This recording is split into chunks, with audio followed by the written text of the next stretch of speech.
Le Conseil d'orientation Pôle emploi a récemment publié un rapport qui permet, dans la limite des maigres informations disponibles, d'un peu mieux cerner le travail non déclaré.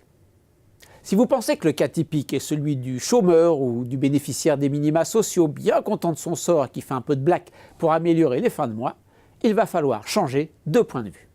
On ne pourra pas reprocher au rédacteur du rapport de ne pas prévenir le lecteur. Il est précisé pratiquement à chaque page que les données sont maigres et ne vont pas toujours dans le même sens. Les analyses peu nombreuses et disparates, surtout pour la France.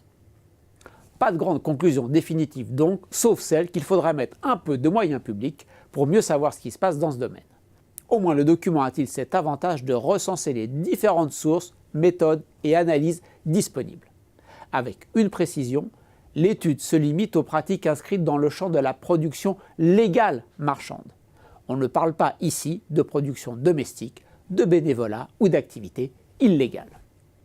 Après toutes ces précautions, le bilan de ce qui est disponible permet d'avancer deux résultats. Le travail non déclaré concerne a priori 4 à 5% des personnes de plus de 18 ans, de 2 à 2,5 millions de personnes, et entre 2 et 3% de la masse salariale versée par les entreprises. La valeur est moins importante que le volume car il y a beaucoup de travail partiel. Au-delà de ces données générales, le rapport du Conseil est intéressant par les informations qu'il distille au fil des pages sur les personnes concernées. On apprend ainsi dès le début qu'environ la moitié travaille à la fois de manière déclarée et non déclarée. Si 4 à 5% des adultes sont impliqués, la proportion passe à 7,1% si l'on se concentre sur les seuls actifs en emploi. Il semble bien que le travail au noir soit d'abord un supplément à une rémunération jugée insuffisante.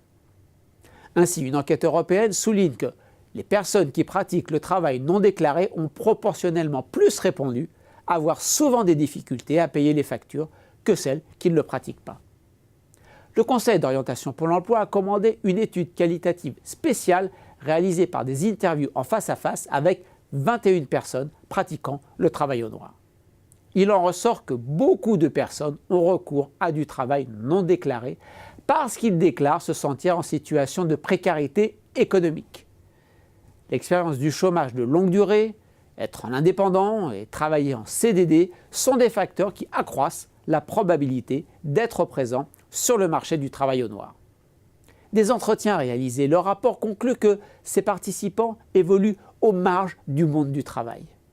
Le travail non déclaré est dès lors largement appréhendé comme une réaction nécessaire et naturelle face à un monde du travail jugé de plus en plus dur et concurrentiel. La flexibilisation à outrance du marché du travail fabrique des travailleurs pauvres obligés de recourir à du travail non déclaré pour survivre.